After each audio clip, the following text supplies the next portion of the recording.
One. Constitution में total 22 यानी 22 parts होते हैं और सब क्लॉज को मिला के, सब पार्ट्स को मिला के 25 हो जाते हैं। तो आज हम पार्ट 2 ऑफ कॉन्स्टिट्यूशन पढ़ेंगे, यानी citizenship. Citizenship is the part 2 of the constitution. तो चलिए स्टार्ट करते हैं। Welcome everyone. अब सिटीजनशिप जानने से पहले हम जानते हैं कि रेजिडेंट कौन होते हैं।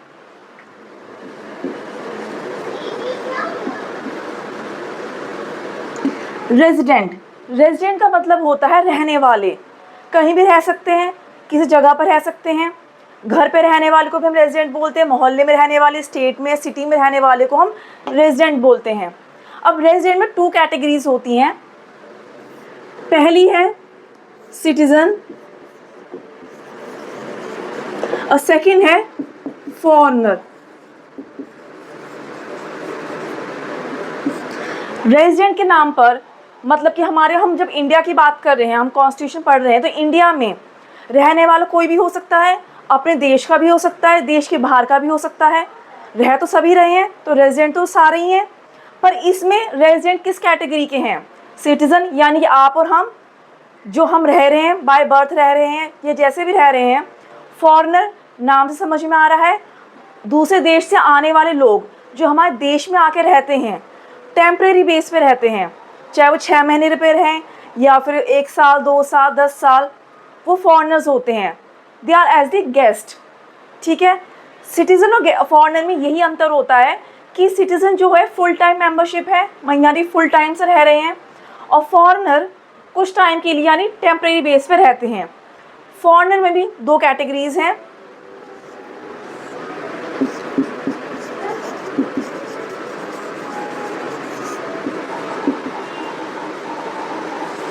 पहली है फ्रेंडली, दूसरी है एनिमी। फॉरेनर मतलब जो दूसरे देश से आ रहे हैं, और वो कौन से देश से आ रहे हैं, या तो फ्रेंडली देश से आ रहे हैं या फिर एनिमी कंट्री से आ रहे हैं। ठीक है। अब फ्रेंडली कंट्रीज़ यानी कि इंडिया की फ्रेंडली कंट्रीज़ कौन है? जैसे Russia, America, Afghanistan, Israel, Japan, ऐसे बहुत सारी हैं। ये कुछ एग्जांपल्स हैं। और एनिमी कंट्रीज़ कौन सी हैं?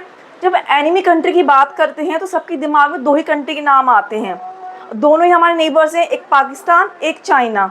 पर ये इस टाइम एनिमी कंट्री नहीं है, ये न्यूट्रल कंट्रीज़ की कैटेगरी में आती हैं। क्योंकि एनिमी कंट्री वो होती हैं जिससे वॉर डिक्लेयर हो जाए, जिससे लड़ाई डिक्लेयर हो जाए। अब आप कहेंगे पहलगाम अटैक के बाद हम लोगों ने भी उन पर अटैक किया था, ऑपरेशन चलाया था, ऑपरेशन सिंदूर जिसे हम जानते हैं, पर वो डिक्लेयर नहीं हुआ था, ऑफिशियली डिक्लेयर नहीं हुआ था। ना तो पाकिस्तान ने ऑफिशियली डिक्लेयर किया था कि हम इंडिया के साथ वॉर में हैं या लड़ाई में हैं, ना ही इंडिया की तरफ से कोई ऑफिशियल स्टेटमेंट आई थी। जब तक ऑफिशियली डिक्लेयर नहीं हो जाता कि हम वॉर में हैं या लड़ाई में हैं, जैसे कारगिल वॉर, वो ऑफिशियल डिक्लेयर था दोनों कंट्रीज़ की तरफ से, तो वो वॉर कहलाता है। और उस टाइम जो हमारी एनिमी कंट्री थी वो पाकिस्तान थी। इस टाइम दोनों में से कोई भी हम वॉर में नहीं हैं। जो पहलगाम अटैक के बाद जो अटैक्स हुए थे, हमने जो अटैक किए थे, काउंटर अटैक्स थे, जो हम मिलिट्री कॉन्फ्लिक्ट का नाम हम दे सकते हैं, पर वॉर का नाम नहीं दे सकते जब तक कि ऑफिशियली ऑन पेपर डिक्लेरेशन नहीं हो जाता। ठीक है। तो अगर बाई चांस अगर हमारी तरफ से डिक्लेरेशन हो जाता और उनकी तरफ से भी डिक्लेयर हो जाता कि हम वॉर में हैं या हम लड़ाई में हैं, तो उसके रहने वाले सिटीजन्स जो यहाँ रह रहे हैं इंडिया में, वो एनिमी एलियंस कहलाते। पर अभी ऐसा कुछ नहीं है, तो ये दोनों कंट्रीज़ जो हैं न्यूट्रल कंट्रीज़ में आती हैं।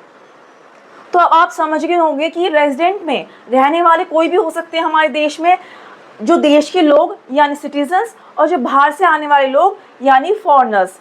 अब इन दोनों में डिफरेंस क्या है? जो एक तो देखने में डिफरेंस तो है ही, जो हमारे अपने लोग हैं हम देख के पहचान जाते हैं, और जो वेस्टर्न कंट्री से आते हैं, जो अमेरिका से आ रहा है, कोई रशिया से आ रहा है, हम उस देख के बता देंगे ये फॉरेनर है। पर पॉलिटिकली डिफरेंस क्या है? पहला तो यही है कि जो सिटीजन्स होते हैं वो परमानेंट होते हैं, परमानेंट बेस पे हमारे देश में रह रहे हैं, जैसे आप और हम रह रहे हैं, परमानेंट ही रह रहे हैं। फॉरेनर्स कौन होते हैं? जो टेम्परेरी बेस पे आते हैं, कोई पढ़ने के लिए आ सकता है या कोई मूवी शूट करने के लिए बहुत से 6 महीने या कुछ साल के लिए आते हैं, तो ये फॉरेनर्स होते हैं। अब जो राइट्स जो हैं, जो हमारा कॉन्स्टिट्यूशन हमें राइट्स देता है सिटीजन्स ऑफ इंडिया को, क्या वो राइट्स फॉरेनर को भी मिलते हैं? नहीं। ठीक है। जैसे हमारा आर्टिकल 326 कहता है राइट टू वोट, जो वोटिंग राइट है वो सिर्फ सिटीजन ऑफ इंडिया को मिलता है, वोटिंग राइट फॉरेनर्स को नहीं मिलता है। तो कुछ जो आर्टिकल्स हैं, कुछ जो लॉज हैं या कुछ जो ड्यूटीज़ हैं, फैसिलिटीज़ हैं, वो फॉरेनर्स को एग्जम्प्टेड हैं, मतलब कि नहीं मिलती हैं। जैसे आर्टिकल 15 डिस्क्रिमिनेशन के ऊपर जो आर्टिकल है फॉरेनर्स के लिए नहीं लागू होता है। आर्टिकल 19 इसके ऊपर पूरा चैप्टर है फंडामेंटल राइट्स में, हम आगे डिस्कस करेंगे, पर फिलहाल जानने के लिए आर्टिकल 15, 19 जैसे कुछ हमारे जो ड्यूटीज़ हैं, कुछ जो हमारे प्रोविजंस हैं जो हम सिटीजन्स को मिलते हैं वो फॉरेनर्स को नहीं मिलते। जैसे आर्टिकल 15, 19, 16, 29, 30, 326, ये जो हमारे जो आर्टिकल्स मेंशन हैं, प्रोविजन मेंशन कॉन्स्टिट्यूशन में, ये फॉरेनर्स को नहीं मिलते हैं, लागू नहीं होते हैं उन पर। जैसे 15 हो गया डिस्क्रिमिनेशन का, 326 हो गया वोटिंग राइट जो हम डिस्कस की थी, वो सब नहीं मिलते हैं। खाना पानी तो सब जगह मिलता ही है, शेल्टर भी उन्हें मिल जाएगा, खाने पीने के लिए मिल जाएगा, पर जो बेसिक राइट्स होते हैं वो फॉरेनर्स को नहीं मिलते हैं, वो हम सिटीजन्स को ही मिलते हैं। ठीक है, एक डिफरेंस ये हो गया।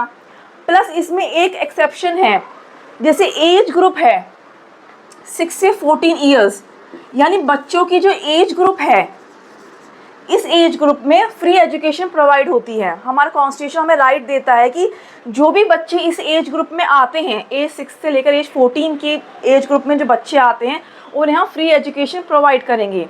ये जो फैसिलिटी है ये सिटीजन ऑफ इंडिया को मिलती है, प्लस ये फैसिलिटी फॉरेनर्स के बच्चों को भी मिलती है, क्योंकि हम लोग कहते हैं कि बच्चों में भेदभाव नहीं करना चाहिए, सब बच्चे बराबर होते हैं चाहे वो कहीं के भी हों। तो बाकी आर्टिकल्स को, बाकी जो ड्यूटीज़ हैं, बाकी जो फैसिलिटीज़ हैं उन्हें हटाकर ये जो है ये कॉमन है, जो सिटीजन्स को भी मिलता है, सिटीजन के बच्चों को भी मिलता है, और वही राइट फॉरेनर्स के बच्चों को भी मिलता है। सो ये चीज़ कॉमन है दोनों में। बाकी डिफरेंस तो आपको पता लग गया कि परमानेंट बेस पे ये टेम्परेरी बेस पे हैं, इन्हें सारे राइट्स मिलते हैं, फुल मेंबरशिप मिलती है इन्हें राइट्स नहीं मिलते हैं। जैसे आर्टिकल 15, 326 ये राइट्स इन फॉरेनर्स को नहीं मिलते हैं। ठीक है, अब हमने तो बात करी कि रेजिडेंट कौन होते हैं और किस किस टाइप के रेजिडेंट होते हैं, रहने वाले लोग किस टाइप के हो सकते हैं हमारे देश में। अब हम पहचानेंगे कैसे? हमने बात तो कर ली कि इस 2 टाइप के लोग जो हमारे देश में रह सकते हैं, पर अब हम पहचानें कैसे कि ये सिटीज़न है या फॉरेनर है। और वेस्टर्न कंट्रीज़ के जो लोग आते हैं वो तो अलग से पहचान में आ जाते हैं कि हाँ ये अमेरिकन है, ये रशियन है, पर जो लोग पाकिस्तान से आ रहे हैं, बांग्लादेश से आ रहे हैं, वो लोग तो नई पहचान में आते हैं। तो उनको पहचानें कैसे? अगर पहचान लिया तो उन्हें क्या राइट्स मिलेंगे, क्या राइट्स नहीं मिलेंगे। तो ये सब बातें जो हैं इंडियन सिटीजनशिप एक्ट 1955 में मेंशन है।